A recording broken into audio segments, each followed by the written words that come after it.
तो चलिए अपने इस प्रश्न को देखते हैं। तो देखिए आपके पास एक पैरेललोग्राम दिया हुआ है। मैंने पिछले वीडियो में भी आपको बताया था यहीं तक।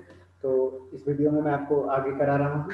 तो देखिए यहाँ पर क्या दिया हुआ है, यहाँ पर दिया हुआ है आपके पास ए बी सी और डी की वैल्यू दिया हुआ है। तो मैंने आपको पैरेललोग्राम का कॉन्सेप्ट बताया कि इनके अपोजिट साइड्स पैरेलल और इक्वल होते हैं, लेकिन इनके डायगोनल्स इक्वल नहीं होते हैं। इनके डायगोनल्स क्या होते हैं, बाइसेक्ट करते हैं। तो बाइसेक्ट का मतलब क्या हो गया, ये 90 डिग्री पर बाइसेक्ट करेंगे।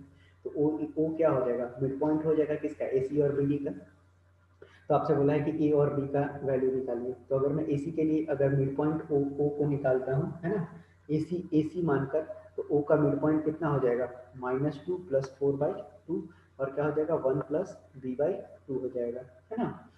और उसी तरह से जब मैं क्या मान रहा हूँ इसको एसी, उसी तरह से अगर मैं बीडी मानूंगा, तो बीडी के लिए जो ओ का वैल्यू हो जाएगा डायगोनल बीडी के लिए मैं लूंगा, तो यहाँ पर क्या हो जाएगा 1 + a/2, और क्या हो जाएगा आपके पास 2 + 0/2 हो जाएगा। तो आप तीनों को इक्वेट कर सकते हैं। तो -2 + 4/2 कितना हो जाएगा, 2/2 हो जाएगा, और ये किसके बराबर हो जाएगा 1 + a/2 के बराबर। तो यहाँ से आप कट कर लीजिए, तो ये आ गया 2 बराबर 1 + a, तो a की वैल्यू कितनी आ गई 1 आ गई। उसी तरह से y को इक्वेट कर लीजिए, तो 1/b/2 बराबर 1 आ गया। तो 1 + b बराबर 2 आ गया, तो b की वैल्यू भी कितनी आ गई 1। तो a और b की वैल्यू कितनी आ गई 1 और 1। चलिए बढ़ते हैं अपने अगले प्रश्न की ओर। अगला जो है, अगला प्रश्न मैं आपको नहीं बताऊंगा, अगला प्रश्न आपको बिल्कुल खुद से बताना है। चलिए मैं बता देता हूँ आपके लिए। यहाँ पर क्या दिया हुआ है, एक क्वाड्रिलेटरल दिया हुआ है, ठीक है, ए बी सी डी एक क्वाड्रिलेटरल दिया हुआ है। तो ए बी सी डी एक क्वाड्रिलेटरल मैं आपके लिए तैयार कर देता हूँ। मान लीजिए कि ये एक क्वाड्रिलेटरल है आपका ए बी सी डी इस टाइप से। तो ये देखिए, ये ए हो गया, ये बी हो गया, और ये क्या हो गया सी हो गया, और ये डी हो गया। तो ए का कोऑर्डिनेट कितना दिया हुआ है -5, -5, -7। बी का कितना दिया हुआ है -4, -5। उसी तरह सी का कितना दिया हुआ है -1, -6। उसी तरह से डी का कितना दिया हुआ है 4, 5 दिया हुआ है। तो देखिए अब आप इसको कैसे निकालेंगे, तो क्वाड्रिलेटरल में तो सब आ जाते हैं, लेकिन आपको क्या करना है, यहाँ पर डायगोनल ड्रॉ कर देना है। जब भी क्वाड्रिलेटरल बोल दे, अगर स्पेसिफिक पैरेललोग्राम रेक्टेंगल में बोला है, तो आप देखिए ये दो ट्रायंगल में बट गया है ना। तो आपको पता होना चाहिए कि एरिया ऑफ ट्रायंगल क्या होता है। तो देखिए दो ट्रायंगल बट गया यहाँ पर, एक ट्रायंगल बन गया ए बी सी और दूसरा ट्रायंगल बन गया ए डी सी। आप दोनों का एरिया निकाल के जोड़ दीजिए, तो क्या हो जाएगा, आपका एरिया निकल जाएगा क्वाड्रिलेटरल का। यही तो हो गया आपका, this is equals to area of quadrilateral A B C, है ना। तो कितना आसान है। तो आपको पता होना चाहिए कि area of triangle A B C कितना होता है, तो हाफ इंटू, बिल्कुल मैं मॉड में लिख देता हूँ, x1 into y2 minus y3 plus x2 into y3 minus y1 plus x3 into आपका y1 माइनस y2 होता है। मॉड क्यों लेते हैं, ताकि एरिया जो है निगेटिव नहीं हो सकता है। अगर वो निगेटिव आ भी रहा है तो उसको हम लोग पॉजिटिव कर देंगे, है ना। तो आप देख लीजिए, आप इसको मान लीजिए x1 y1, इसको मान लीजिए x2 y2, और इसको मान लीजिए x3 y2। अभी इस ट्रायंगल के लिए मान रहे हैं, है ना। तो हाफ ऑफ, अब ये देखिए x1 कितना है आपके पास -5 इंटू y2 आपके पास कितना है, तो -5 है, और y3 कितना है, तो माइनस माइनस +6 हो जाएगा। इसी तरह से x2 कितना दिया है आपके पास -4 दिया हुआ है, तो इसको हटा दीजिए। y3 कितना हो जाएगा आपके पास, y3 हो जाएगा -6, और y1 कितना हो जाएगा +7, तो -7 हो जाएगा। उसी तरह से प्लस x3 कितना है आपके पास माइनस, तो -1 ले लीजिए। उसी तरह से y1 कितना हो जाएगा आपके पास 7 माइनस y2, तो माइनस माइनस प्लस हो गया। चलिए अब आप इसको सॉल्व कर लीजिए, तो कितना आ जाएगा, हाफ ऑफ ये हो जाएगा 5, और ये कितना था y2 minus y2 minus y3, तो ये कितना था 6 था। तो 6 में से 5 जाएगा, कितना बचेगा -5 इंटू 1 हो गया। इसी तरह से -4 इंटू -13, और ये होगा -1 इंटू 12 हो गया। तो अब आप देख लीजिए कितना आ रहा है, हाफ इंटू -5 प्लस 52 और -12, तो 12 और 5 कितना आ गया, 12 और 5 17 आ गया। तो 52 में से 17 घटा दीजिए, तो 17 7 5 12, और 4 में से क्या 3, तो कितना आ जाएगा 35/2। तो 35/2 स्क्वायर यूनिट आप ले लीजिए। उसी तरह से आप क्या निकाल लेंगे, अब आप इसको मिटा दीजिए, ठीक है, इसको मिटा दीजिए। अब आप फ्रेश लिख लीजिए इस ट्रायंगल के लिए, तो x1 y1, फिर ये हो जाएगा x2 y2, और इसको मान लीजिए आप x3 y3। तो अब कितना हो जाएगा आपका area of triangle A B C. तो मैं अब सीधे लिख देता हूँ, हाफ इंटू x1 कितना है -5 इंटू y2 माइनस y3, तो -6 -5 हो जाएगा। उसी तरह से प्लस एक्स टू, तो प्लस एक्स टू की जगह -1 है तो -1 ले लीजिए। उसी तरह y3 माइनस y1 कर लीजिए और फिर क्या हो जाएगा, x3 कितना है +4 और फिर हो जाएगा 7 माइनस माइनस +6। तो अब आप इसको सॉल्व कर लीजिए। तो हाफ इंटू -5 इंटू -11 और ये हो जाएगा -1 इंटू -2 और ये हो जाएगा 7 और 13 चौके 52। तो बिल्कुल कितना आ जा रहा है, आप देख लीजिए सॉल्व करके। 5 वह हाफ हो गया, 11 बजे 55, 55 प्लस 52 और 52 माइनस 52 प्लस 2 आ जाएगा। तो ये कितना हो जाएगा, 5 2 7 और 2 9 हो गया और 5 5 10, तो 109/2 आ गया स्क्वायर यूनिट। अब आप इसको जोड़ लीजिए, यही आपका एरिया ऑफ कोऑर्डिनेटर हो जाएगा। तो 35/2 प्लस 109/2, तो 9 5 14, 3 1 4, 144/2, 275 2 गुना 4 स्क्वायर यूनिट, यही आपका आंसर हो गया। चलिए बढ़ते हैं अपने अगले सवाल की ओर। देखिए बहुत ही बेहतरीन क्वेश्चन, एग्जाम में बहुत ज़्यादा इसके आने के चांसेस होते हैं। बोलता है कि एक प्लेन जो है 30 मिनट जो है लेट रहता है अपने शेड्यूल टाइम से in order to reach the destination 15 kilometre away in time. तो it has to increase its speed by 100 kilometre per hour from the usual speed. तो फाइंड इट्स यूजुअल स्पीड।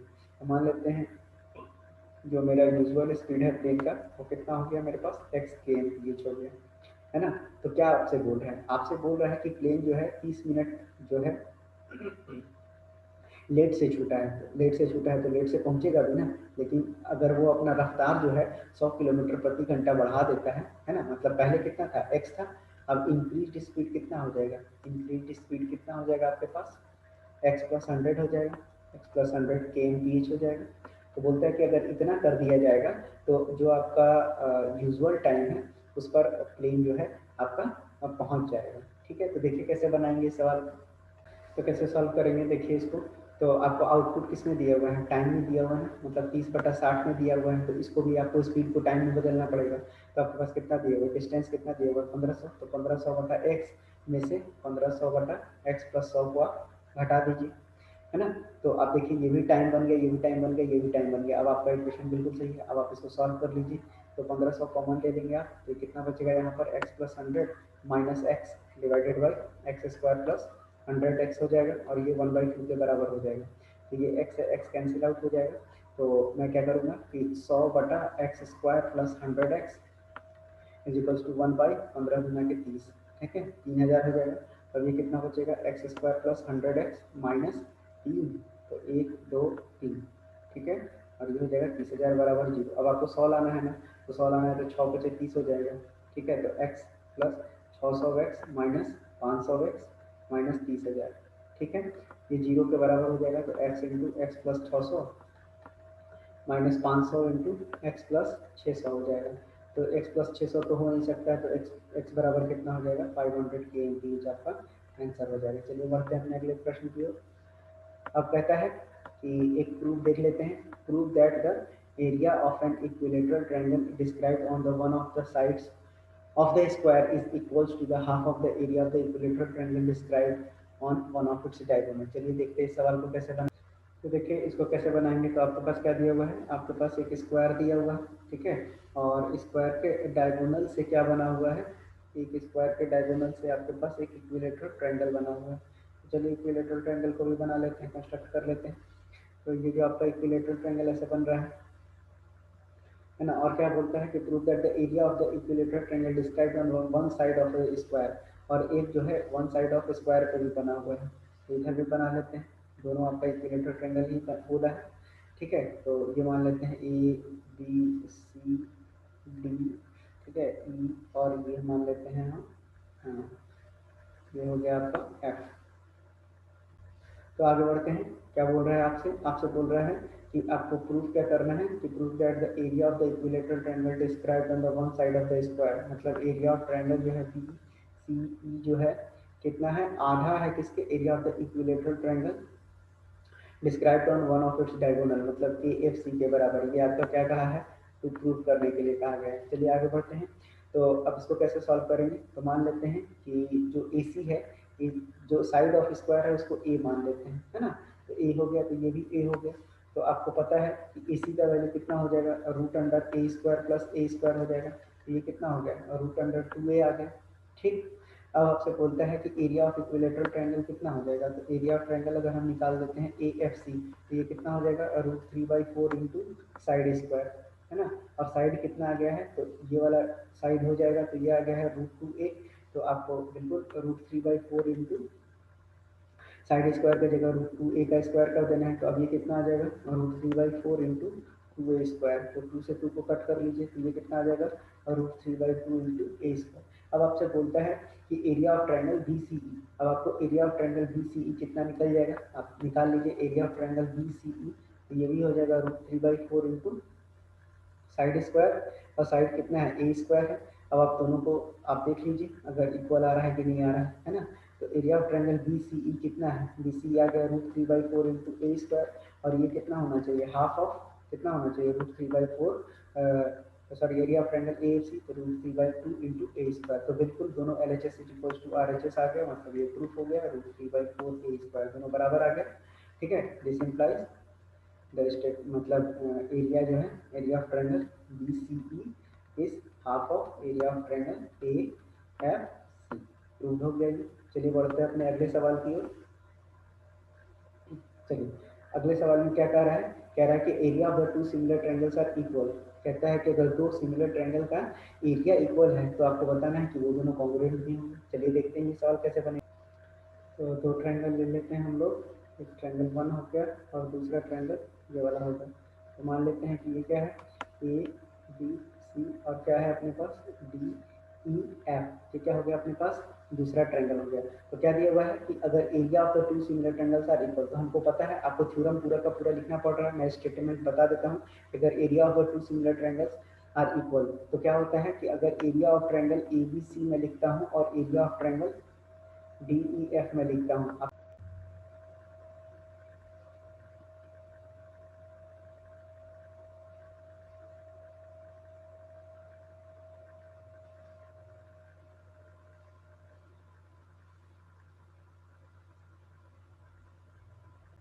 तो चलिए कुछ तकनीकी दिक्कतें आ रही थी, रिजॉल्व हो चुका है, चलिए देखते हैं। इसीलिए आपको वीडियो जो है दो सेपरेट भाग में मिला है। ठीक है, देखिए एरिया ऑफ अगर मैं लिखूँ तो क्या हो जाएगा, ये कितना हो जाएगा AB square upon DE square, ये कितने के बराबर हो जाएगा AC square upon DF square के बराबर, और ये क्या हो जाएगा BC square upon EF square के बराबर हो जाएगा। तो अब चूंकि एरिया क्या है दोनों का बराबर है ना, तो triangle ABC by area of triangle DEF, अब हम इसको क्या लिख सकते हैं 1 के बराबर लिख सकते हैं। तो जब ऐसा है तो मतलब क्या हो जाएगा AB square by DE square भी किसके बराबर हो जाएगा 1 के बराबर। तो ये AB बराबर क्या आ गया DE, सिमिलरली क्या हो जाएगा AC बराबर DF आ जाएगा, और फिर BC बराबर EF आ जाएगा। तो देखिए साइड साइड से क्या हो जाएगा, अब ये ट्रायंगल कॉन्ग्रुएंट भी हो जाएगा। तो बाई साइड साइड साइड क्या लिख सकते हैं, ट्रायंगल ABC मेरा कॉन्ग्रुएंट हो जाएगा ट्रायंगल DEF के। तो आज के लिए इतना ही रखते हैं दोस्तों, मिलते हैं बहुत जल्द अगले वीडियो में। अगर आपको इसका PDF चाहिए तो बिल्कुल आप क्षमता क्लासेस सर्च कीजिए, उसको ज्वाइन कर लीजिए आप। मैं देखता हूँ कि लोग PDFs को डाउनलोड करते हैं देखते हैं, लेकिन चैनल को ज्वाइन नहीं करते हैं। अगर आपको कोई क्वेरीज हो तो इस पर पुट कीजिए, ये दोनों आपको मेल ID और WhatsApp नंबर दिया हुआ है, और बेझिझक आप कॉल भी कर सकते हैं अगर आपको किसी भी तरह से तकलीफ है। तो आप प्लीज़ आप डाउट अपने मुझसे पूछ सकते हैं, मुझे अच्छा लगेगा आपको जवाब देने में। तो चलते चलते हैं, मिलते हैं आपको नेक्स्ट वीडियो में, तब तक के लिए थैंक यू।